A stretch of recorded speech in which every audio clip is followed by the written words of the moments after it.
কেমন বাংলাদেশ চাই? বাংলাদেশ প্রত্যেকবারই স্বাধীনতা অর্জন করে, স্বাধীনতা লাভ করে গণ অভ্যুত্থানের মধ্যে দিয়ে। কিন্তু আমরা এই বাংলাদেশকে কতটুকু নতুনভাবে স্বাধীনতা অর্জন করে নতুনভাবে এ দেশকে সাজিয়েছি, এদেশের মানুষ কতটা তার ন্যায্য অধিকার পেয়েছে। বাংলাদেশের প্রত্যেকটা সেক্টরে, প্রত্যেকটা গভর্নমেন্টের আমলেই আমরা দেখেছি ঘুষ, দুর্নীতি, অমানবিক নির্যাতন, গুম করা, খুন করা, অপরাজনীতি ইত্যাদি ইত্যাদি। আমাদের এই সোনার বাংলায় যখনই যে সরকার এসছে, যখনই যে জনই ক্ষমতা এসছে, সেই জনই তার ক্ষমতাটার সর্বোচ্চ অপব্যবহার করেছে। আমরা তো গোটা বিশ্বে, গোটা পৃথিবীর বুকে একমাত্র স্বাধীন, সার্বভৌম, একটা সোনায় সোহাগাপূর্ণ বাংলাদেশ। এই বাংলাদেশের মানুষ নিতান্তই সহজ সরল, তারা অল্পতেই শান্তিপ্রিয়। কিন্তু এদেশের মানুষ খুবই বাজেভাবে নির্যাতিত, নিপীড়িত, খুবই কষ্ট করে এদেশে সার্ভাইভ করছে।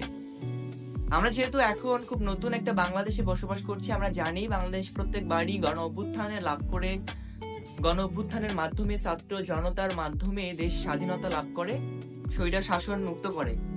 করার পর যখন একটা অবাধ সুষ্ঠু নির্বাচন হয় এদেশে, তখন এ দেশকে আমরা কতটুকু সোনার বাংলায় পরিণত করতে পারি, এইটা হচ্ছে সব থেকে বড় প্রশ্ন।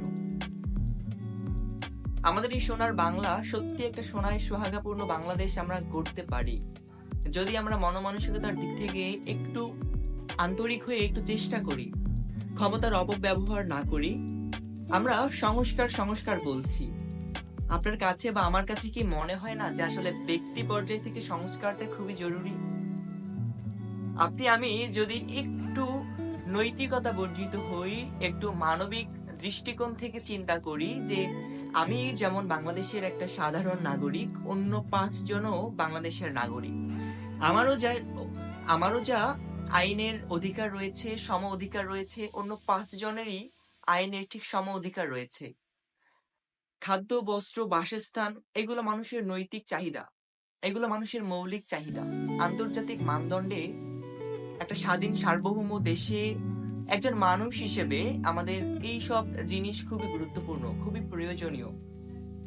কিন্তু আমরা মানুষ হিসেবে তার কতটুকুই বা পেয়েছি? আপনি আমি আজকে আমরা স্বাধীন দেশেও খানিকটা অসহায়, খানিকটা অসচ্ছল। আমরা অর্থনৈতিকভাবে খুব বাজেভাবে ভেঙে পড়া একটা জাতি। আমরা একটা মানুষকে সম্মান করতে জানি না। আমরা ক্ষমতা পেলেই সেই ক্ষমতার সর্বোচ্চ অপব্যবহারটাই করি। কেন? একটু কি মানবিক দৃষ্টিকোণ থেকে এই দেশের ক্ষমতাকে পরিচালনা করা যায় না? অবশ্যই যায়। কিন্তু আমরা এই আম জনতা বা সাধারণ বাঙালি হিসেবে তার কতটা ফলপ্রসূ ব্যবহার করতে পারছি, এটা অনেক বড় প্রশ্ন। আমি তো সাম্যের গান গাই। আমি চাই আমাদের সমাজের অন্য 10টা মানুষ, বা আমি যেভাবে স্বাধীনতা রক্ষা করে চলবার চেষ্টা করি, অন্য 10টা মানুষ যাতে সম অধিকার লাভ করে স্বাধীনতা রক্ষা করে এই সমাজে বসবাস করে। আমরা কখনো একটা মানুষকে নির্যাতন নিপীড়ন করব না, আমরা কখনো শ্রেণী বৈষম্য করব না। শ্রেণী বৈষম্য করে একটা সমাজ কখনো শ্রেষ্ঠত্ব অর্জন করতে পারে না। একটা দেশ কখনোই অন্যকে নির্যাতন নিপীড়ন করে, অন্যকে দাবিয়ে রেখে একটা সমাজ বা একটা দেশ কখনো প্রকৃত দেশী হিসেবে অর্জিত হতে পারে না। একটা দেশ তখনই উন্নয়নশীল, উন্নয়নের সর্বোচ্চ চূড়ায় পৌঁছাবে যখন স্বাধীনতার সমান অধিকার আছে, সবাই সমানভাবে এ দেশে বসবাস করতে পারবে, সমানভাবে সবার অধিকারটাকে আদায় করে নিতে পারবে। আমরা নতুন দেশে বসবাস করছি, আমরা কি চাই না, আমরা কি এতটুকু আশা করতে পারি না যে আবারও আমরা স্বাধীনতার গান গেয়ে সাম্যের পথে চলে সবাইকে সমানভাবে দেখে আমাদের ক্ষমতাটার সঠিক ব্যবহার করে প্রত্যেকটা মানুষের কাছে ভালো সার্ভিস পৌঁছে দিতে? আমরা চাইলেই কিন্তু এটা করতে পারি। কাজটা কিন্তু খুবই যে কঠিন এমনটা না।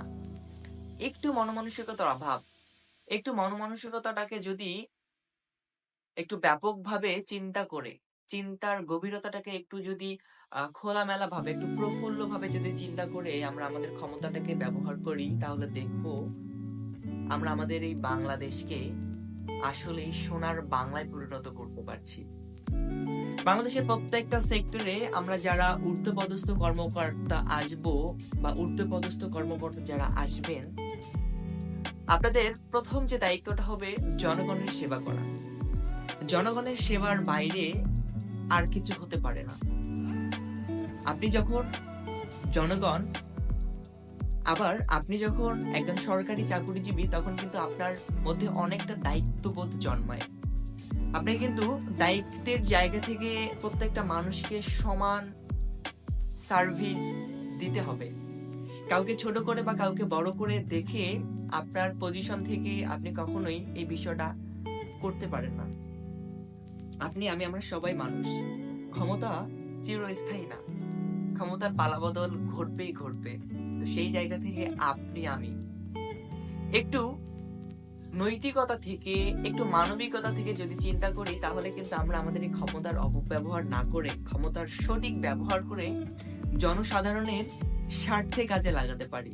আসুন না, আপনি, আমি, আমরা সবাই আগামীর বাংলাদেশকে আসলে সোনায় পরিপূর্ণ একটা সোনার বাংলা গড়ি, যেখানে থাকবে না কোনো বৈষম্য, যেখানে থাকবে না কোনো শ্রেণীভেদ, যেখানে থাকবে না ধর্ম, বর্ণ, গোত্র নির্বিশেষে একটা প্রয়াস, যেখানে আমরা সবাই সমান। আমরা কখনো কাউকে ছোট করে বা কাউকে বড় করে বা শ্রেণী বৈষম্য করব না। আমরা একটা স্বাধীন সার্বভৌম বাংলাদেশ পদার্পণ করেছি।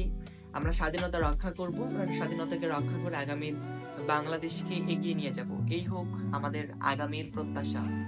আমরা আগামীর বাংলাদেশ, এমন একটা বাংলাদেশ দেখতে চাই যেখানে সবাই সমান অধিকার পাচ্ছে, যেখানে সবাই সবার মত প্রকাশ করতে পারছে, স্বাধীনতার স্বাধীনতার চরম ব্যবহার না করে স্বাধীনতার একটা ব্যালেন্স রেখে স্বাধীনতাটাকে রক্ষা করতে পারছে, এমন একটা বাংলাদেশ আশা করছি।